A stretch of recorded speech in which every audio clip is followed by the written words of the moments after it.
آبادی کے سلسلے سے گفتگو فرمائیں، کوئی مقالہ پیش کریں ان کے فن کے بارے میں، ان کے کمال سخن کے بارے میں. اس کے بعد جب ان کا مقام ہوگا تو ان سے گزارش کی جائے گی شاعری کے حوالے سے.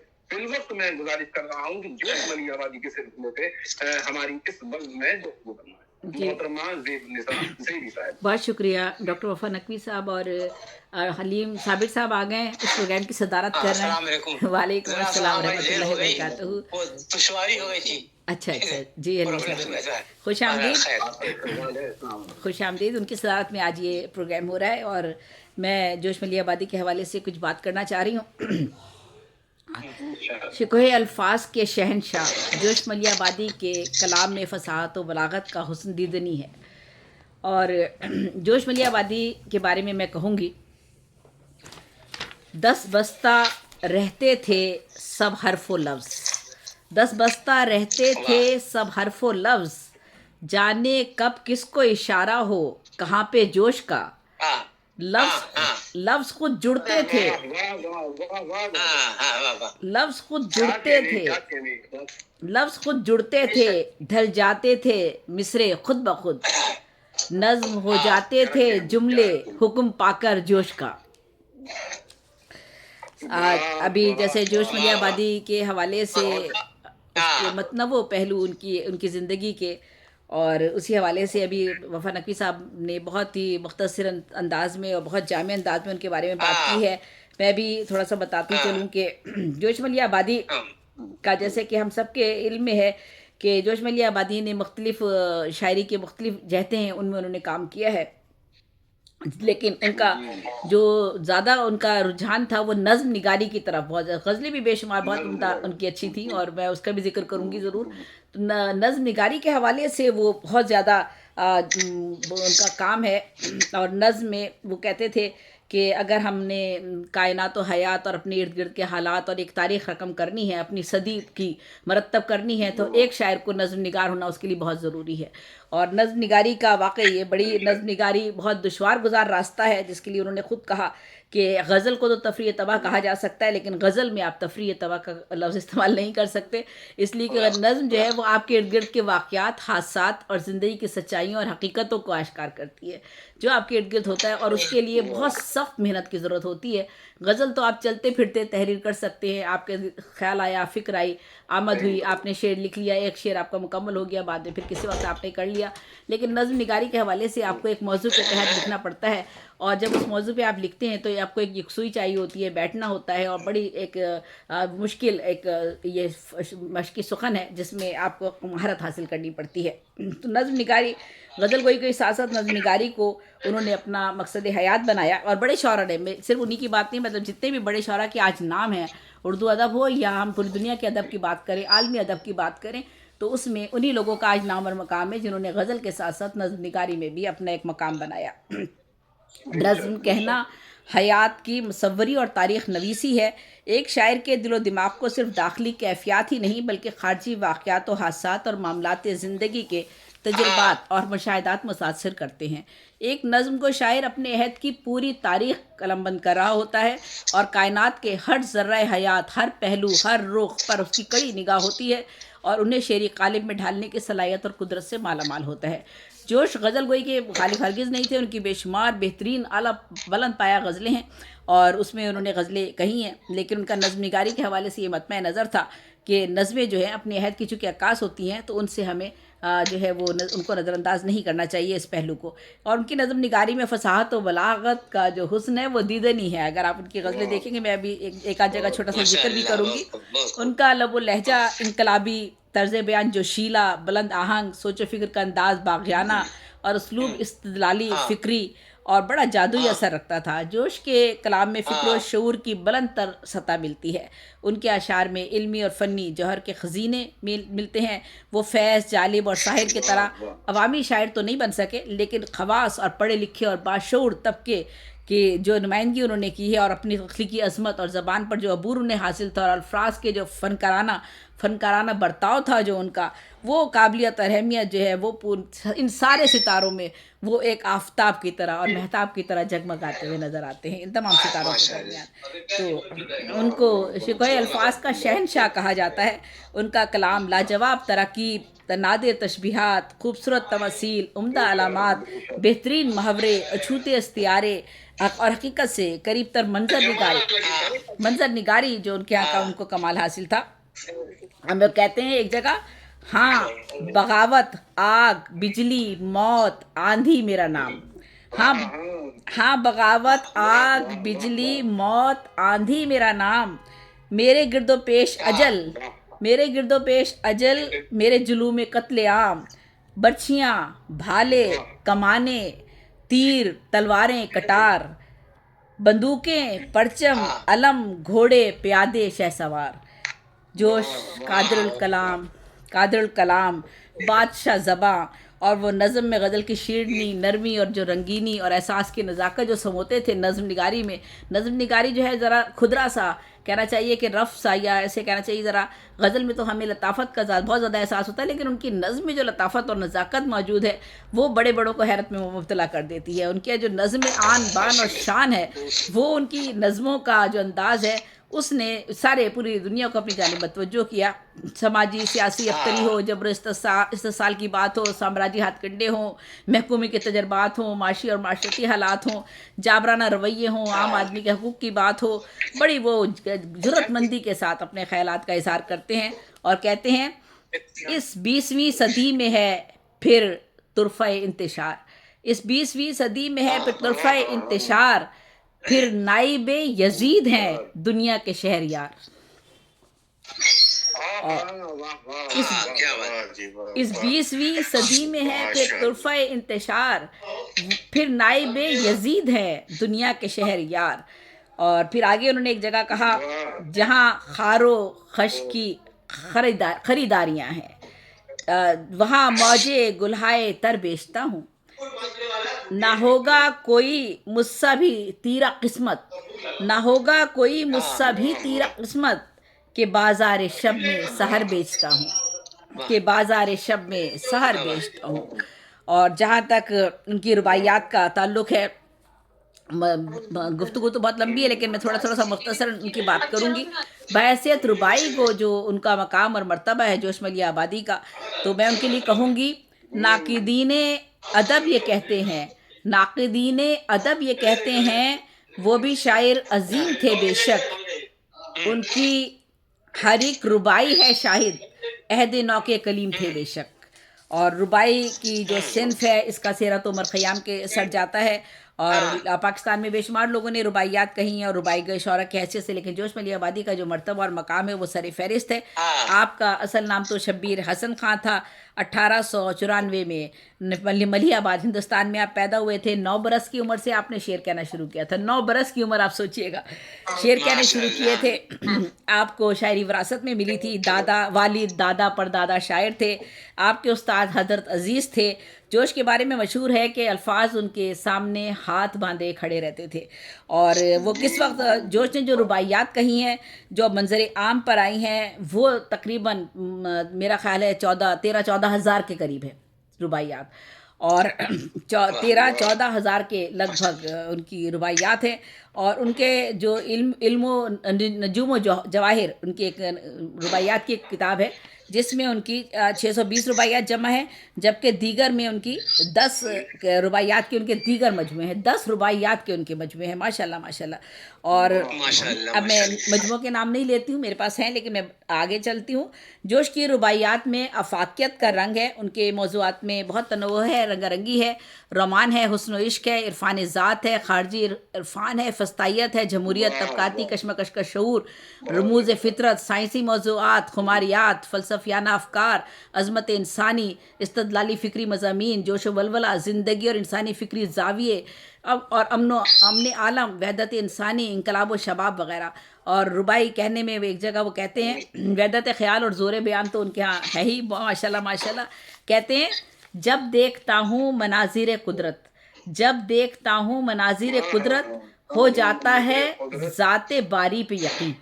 جب دیکھتا ہوں مناظر قدرت، ہو جاتا ہے ذات باری پہ یقین جب دیکھتا ہوں تفرقہ انسانوں میں، واہ واہ جب دیکھتا ہوں تفرقہ انسانوں میں دل پوچھنے لگتا ہے خدا ہے کہ نہیں۔ کتنا بڑا انسانوں پر انہوں نے طنز کیا ہے کہ یہ اللہ تعالیٰ نے انسان بنائے ہیں لیکن ہم نے تفرقوں میں کس طرح بانٹ دیا ہے۔ پھر ہمیں شکوے کا تھوڑا سا یہ پہلو ہے۔ مرثیہ گوئی کے حوالے سے آپ نے کہا انسان کو بیدار تو ہو لینے دو، انسان کو بیدار تو ہو لینے دو، پھر ہر قوم پکارے گی ہمارے ہیں حسین۔ انسان کو بیدار تو ہو لینے دو، ہر قوم پکارے گی ہمارے ہیں حسین۔ بے شک وہ ہم سب کے حسین ہاں شاعر انقلاب ہے۔ شاعر انقلاب جوش نے مرثیہ گوئی کی صنف کو تو ایک نیا ہی موڑ دیا، اور اس صنف میں تو انہوں نے انقلاب برپا کر دیا۔ ان سے پہلے بھی بے شمار لوگ جو تھے رباعیات لکھ رہے تھے اور مرثیہ نگاری کے حوالے سے کام کر رہے تھے اس عہد میں، لیکن جوش صاحب نے جو تھا، جوش کہتے ہیں ایک زمانہ تھا جب مرثیے میں آہو بکا اور اہل بیت کی آنسوؤں نے امید کے تخت و تاج کو بہا دیا تھا، نبی کے امید کے تخت و تاج کو بہا دیا تھا۔ پہلے مجالس کا آغاز جو ہوتا تھا آنسوؤں اور ماتم آخر میں ہچکیوں پر ہوتا تھا۔ آپ نے مرثیوں کو ایک نئے انداز سے ابھارا اور مرثیوں کو مجالس میں صرف لوگوں کو رلانے تک کا کام نہیں لیا، بلکہ مرثیے کو امام اعلیٰ مقام حضرت امام حسین کی قربانیوں اور پیغام کو رقت قلب اور غم و اندھوں سے نکال کر جرت و بہادری کو جھنجھوڑنے اور لوگوں کو ایک جذبہ بیدار کرنے اور باطل سے ٹکرانے اور حق کا حرف حق کہنے کا حوصلہ عطا کیا۔ ان کی جو مرثیہ نگاری ہے اس میں یہ جوش و ولولہ، عزم و ہمت اور یہ ساری انہوں نے جو تھا ایک روایتی مرثیے سے ایک نیا موڑ جو تھا وہ جوش ملیح آبادی نے عطا کیا۔ اس حوالے سے مرثیہ نگاری پر بھی جو ان کا احسان ہے ماشاءاللہ ماشاءاللہ یہ بہت بڑا ان کا کام ہے۔ اور حالات حاضرہ کو مرثیے کا حصہ بنا کر واقعہ کربلا سے انہوں نے منسلک کر دیا اور عام آدمی کو کلمہ حق کہنے کی جرت عطا کی، کمزوروں کو ہمت تازہ بخشی، باطل طاقتوں، ظالموں، جابروں کی آنکھوں میں آنکھیں ڈال کر حق و سچ کہنے کا حوصلہ بخش دیا، جو ان کی مرثیہ نگاری ہے۔ اور آپ کہتے ہیں دور محکومی میں راحت کفر عشرت حرام، دور محکومی میں راحت کفر عشرت حرام، میں وشوں کی چاہ ساقی کی محبت بھی حرام، میں وشوں کی چاہ ساقی کی محبت بھی حرام، کوئے ذلت میں ٹھہرنا کیا گزرنا بھی حرام، کوئے ذلت میں ٹھہرنا کیا گزرنا بھی حرام، صرف جینا ہی نہیں اس طرح مرنا بھی حرام، مرنا بھی حرام۔ اور جہاں تک ان کی غزل گوئی کا تعلق ہے تو ان کے ایک دو شعر غزل گوئی کے حوالے سے مجھ کو ہوش نہیں تم کو خبر ہو شاید، مجھ کو ہوش نہیں تم کو خبر ہو شاید، لوگ کہتے ہیں تم نے مجھے برباد کیا، لوگ کہتے ہیں تم نے مجھے برباد کیا۔ اور پھر آگے جوش صاحب کی نثر نگاری کی طرف آ جائیں، یہ تو دیکھیں شاعری ہے، اور پھر نثر نگاری کہتے ہیں کہ ایک شخص اگر ایک صنف میں ہو تو دوسری صنف میں اس کو وہ مہارت حاصل نہیں ہوتی، لیکن نثر نگاری میں جو ان کو کمال حاصل ہے ان کے سمندروں جیسی روانی لہروں کی، اور ان کی نثر نگاری میں آپ ایک دو جملے ان کے سناتی ہوں آپ کو، جو نثر نگاری میں وہ لکھتے ہیں، جو انشا پردازی کے جو اعلیٰ جواہر ہیں ان کی نثر نگاری کے وہ با کمال ہیں۔ کسی نے اگر بہت سارے لوگوں نے ہماری یادوں کی برات پڑھی ہوگی جوش ملیح آبادی کی، جو ان کی سوانح عمری ہے، اس سوانح عمری کے حوالے سے تو بہت گھنٹوں بات کی جا سکتی ہے۔ جوش ملیح آبادی کی جو سوانح عمری انہوں نے لکھی ہے یادوں کی برات، اس پر تو ایک الگ ہی وہ موضوع ہے۔ وہ کہتے ہیں اف یہ شاعری بلائے درمائے شاعری، یہ نثر نگاری ہے ان کی، ہاں یہ بلائے درمائے شاعری، یہ اچھال چھکا ادمانی بلبلاتی، یہ تتلیوں کے پیچھے دوڑنے والی، یہ چندریوں اور سندریوں کی شہدائی، یہ چمپا کے ہاروں اور چنچل کے تاروں کی تمنائی، اس چٹاخ پٹاخ چٹوری چنچل چلبلی چت چور چھلاوا چھمچھماتی چونچلے باز۔ دیکھیے یہ ان کی نثر ہے ماشاءاللہ ماشاءاللہ۔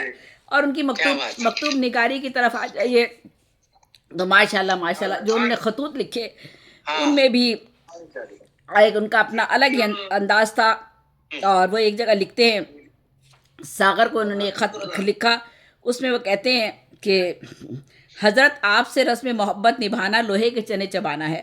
گھڑی میں تولا، گھڑی میں ماشا، گھڑی میں خوش گمان، گھڑی میں بدگمان. ایک خط میں آپ نے ساغر کو صرف ایک شعر لکھا. اپنے ذرے کو آفتاب تو دو، اپنے ذرے کو آفتاب تو دو، میرے مکتوب کا جواب تو دو، میرے مکتوب کا جواب تو دو. پھر انہوں نے اپنے بیٹے کو بھی خط لکھا. 2 سطریں اس کی بتاتی ہوں. اپنے بیٹے کو انہوں نے لکھا: میرے بیٹے، میرے پاس آ کر رہو، میری تنہائی پہ رحم کرو، میری تنہائی پہ رحم کرو. میں جب تمہیں یاد کرتا ہوں میرے دل سے خون کی بوندیں ٹپکتی ہیں. انہوں نے اپنے تمام مسودے دیکھیں، کوئی بھی بڑا ادیب شاعر ہوتا ہے، زندگی بھر کام کر رہا ہوتا ہے، جس کو اللہ تعالیٰ نے زود گوئی کی صلاحیت عطا کی ہوتی ہے، وہ کم لوگ ہوتے ہیں. اور ان کو زود گوئی کی صلاحیت اللہ تعالیٰ نے عطا کی. بہت لکھا انہوں نے، بہت لکھا. اس کے بعد بھی بہت کام باقی رہ جاتا ہے زندگی میں، جس کو وہ چاہتا ہے کہ اس کی زندگی میں سامنے آ جائے، لیکن نہیں آ پاتا. تو جورج صاحب کے ساتھ بھی یہی ہوا کہ ان کے بہت سے مسودے باقی رہ گئے جو آنے چاہیے تھے، چھپنے چاہیے تھے. انہوں نے حکومت پاکستان کو پیشکش کی کہ یہ سارا کا جو ہے آپ لے لیں اور انہیں محفوظ کر لیں. یہ تکلیف دہ بات ہے، اور کہ ہمارے شاعر و ادیبوں کی سرپرستی نہیں ہو پاتی. جوش کی آخری میں صرف یہ بات کروں گی کہ جوش کی جو سوانح عمری ہے، اگر آپ لوگوں نے یادوں کی برات پڑھی ہے تو صرف اتنا سا بتاؤں گی کہ یادوں کی برات کو ہم سب لوگوں نے اس کا بعض لوگوں نے تو اس کو کہا کہ آپ نے اس کو، میں کیا کہوں اس حوالے سے، کہ اس کے 780 صفحات جو ہے اس کتاب میں، اس میں 300 صفحات میں تو تمام زندگی کے احوال بیان کیے گئے ہیں: بچپن، تعلیم، شادی، مشاعرے، دکن کی قدیم روایات، معاشرت، سماجی قدریں، سفر، عقیدے، واہمے، مشغلے، بیوپار، تقریبات، رہن سہن، رسوم و رواج. یہ تو 300 صفحات. اس کے بعد مختلف نظریات، پھر ان کا دوسرا باب ان کا خاندان، اور پھر تیسرے باب میں انہوں نے بہت ساری شخصیات جو مشہور بھی تھیں اور جو مشہور نہیں بھی تھیں، ان پر انہوں نے ان کے خاکے تحریر کیے ہیں. اور ان کی یہ پوری کی پوری پڑھنے والی کتاب ہے. ان کی کتاب کا جو 5واں باب ہے اس میں صرف 80 صفحے ہیں، جس میں انہوں نے اپنے رومانس کے بارے میں لکھا ہے. اور میرا خیال ہے ہم میں سے ہر شخص یہ کوشش کرتا ہے کہ جو انہوں نے رومانوی باتیں لکھی ہیں اس کو موضوع بنا لیا جائے، اور ان کی جو 780 صفحات ہیں اس کو نظر انداز کر دیا جائے. 780 صفحات میں جو انشا پردازی ہے، کوئی اس کو پڑھ کر دیکھے اور کیا کمال انہوں نے کہا ہے. اور جو انہوں نے اپنے 80 صفحات میں بھی جو انہوں نے اپنے قصوں کا ذکر کیا ہے، تو وہ بھی جو انہوں نے کیا ہے یہ بہت بڑی جرت کی بات ہے. انہوں نے جو اپنے معاشقوں کا ذکر کیا ہے اور اس میں انہوں نے یہ کیا ہے، کہا ہے کہ اکثر خواتین ان کی طرف راغب ہوئیں، وہ نہیں تھے، خواتین راغب ہوئیں جن کا انہوں نے ذکر کیا. تو انہوں نے اس میں یہ بہت، میں نہیں سمجھتی کوئی بھی شخص اپنی ذات کو اجاگر اس طرح سے کرے گا، لیکن یہ سچائی کا ایک بہت بڑا ایک پہلو ہے جو جوش ملیح آبادی نے ہم سب کے سامنے پیش کیا. اور یادوں کی برات میں ان کے ہمیں یہ 80 صفحے صرف ملتے ہیں، باقی 780 صفحے ایک تاریخ ہے، ادب کی بہت بڑی تاریخ ہے. تو یہ یادوں کی برات پر تو پھر کبھی انشاءاللہ بات چیت ہوگی. اور میں اختتام کرتی ہوں. آپ کہتے ہیں: ادب کر اس خراباتی کا جس کو جوش کہتے ہیں، ادب کر اس خراباتی کا جس کو جوش کہتے ہیں، کہ یہ اپنی صدی کا حافظ و خیام ہے ساقی، یہ اپنی صدی کا حافظ و خیام ہے ساقی. اور آخر میں ان کے بارے میں تفصیلات تو نہیں، لیکن چند لائنیں، 3 لائنیں، کہ ان کی وفات ہوئی اسلام آباد میں، ان کا انتقال ہوا وہ ان کے، اور انہوں نے اپنا تقریباً جو مجموعے ان کے شائع ہوئے تو کافی تھے، تو ان کے جنازے میں زیادہ لوگ شریک نہیں ہوئے تھے اسلام آباد میں جب ان کا انتقال ہوا. تو اور ان کا جنازہ شیعہ مسلک کے تحت بھی اور پھر سنی مسلک کے تحت بھی نماز جنازہ ان کی ادا کی گئی. ہمارے یوسف جمال صاحب بیوروکریٹ تھے، سیکرٹری انفارمیشن بھی رہے، ہمارے بھی سیکرٹری رہے انفارمیشن رہے. وہ آپ دیدہ تھے اور انہوں نے یہ الفاظ کہے تھے ان کے لیے کہ اگر اس عظیم المرتبت شاعر کا سفر آخرت کراچی سے ہوتا تو یہاں پر لاکھوں کا مجموعہ ہوتا. تو واقعی وہ لاکھوں کا مجموعہ ہوتا، لیکن چونکہ وہ اسلام آباد گئے ہوئے تھے اور وہاں ان کا ہوا تو اس میں زیادہ لوگ شامل نہیں ہوئے تھے، جس کا افسوس بھی رہا. اور آخر میں کہوں گی کہ انہوں نے، جورج صاحب نے کہا اپنے بارے میں: جاتی ہوئی دنیا ہوں، جاتی ہوئی دنیا ہوں، چراغ سحری ہوں، جاتی ہوئی دنیا ہوں، چراغ سحری ہوں، اب کوئی میرے طاق میں دیپک نہ جلائے، خاک اپنی طرف بلا رہی ہے کیا مجھ بات کو، خاک اپنی طرف بلا رہی ہے مجھ کو، میٹھی لوری سنا رہی ہے مجھ کو، میری بالی سے ہاں شم و پیمان و چنگ لے جاؤ کہ نیند ہاں آ رہی ہے مجھ کو، لے جاؤ کہ نیند واہ آ واہ رہی ہے مجھ کو۔ تو یہ جوش ملی آبادی ہاں بہت مختصر ہے، ان پر تو سینکڑوں کتابیں لکھی جا چکی۔ اچھا ایک چیز کا اور ذکر کر دوں، الحمدللہ یہاں پر ایک بہت بڑا ہال بنایا گیا ہے کراچی میں جوش ملی آبادی کے حوالے سے۔ اقبال حیدر صاحب شاعر ہیں ہمارے کراچی کے اور کینیڈا میں مقیم ہیں، اقبال حیدر صاحب اور ڈاکٹر ہلال نقوی صاحب، انہوں نے ان کی یادگار کے طور پر یہاں پر ایک مرکز بنایا ہے جوش ملی آبادی کے حوالے سے، بہت بڑا، اور یہ ایک بہت بڑی یادگار ہے اور یہ بہت بڑا انہوں نے کام کیا اقبال حیدر صاحب کا، اور ہم پورا اردو ادب جو ہے ان کو اس بات پر خراج تحسین پیش کرے گا یقیناً۔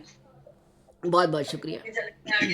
گلا میں یہی خراب بتانے ہے۔ والا تھا کیونکہ ابھی اقبال صاحب جو ہیں وہ میرے ٹچ میں، مجھے بہت انہوں نے فوٹوگراف بھی بھیجے تھے۔ جی جی انہوں نے ایوان جوش کے نام سے جی وہاں پر ایک پوری 3-4 منزل کی ایک بلڈنگ بنائی بہت ہے، بڑا، اور اس میں حضرت ہلال نقوی صاحب بھی ہے ہلال اور نقوی، پورے ایک گروپ ہے جو اس پہ کام کر رہا ہے۔ انہوں نے بہت بڑا کام بہت کیا ہے بڑا اور کام بہت کیا، اچھی بلڈنگ بنائی ہے۔ جی اس میں کانفرنس روم بھی ہے، ان کی شاعری کے اوپر جو کتابیں ہیں وہ بھی سب کچھ، پوری لائبریری بھی ہے، نوادرات بہت ہیں جی اچھا انہوں نے بالکل۔ اس کو بنایا ہے اور بہت خوبصورت طریقے سے اسے بنایا۔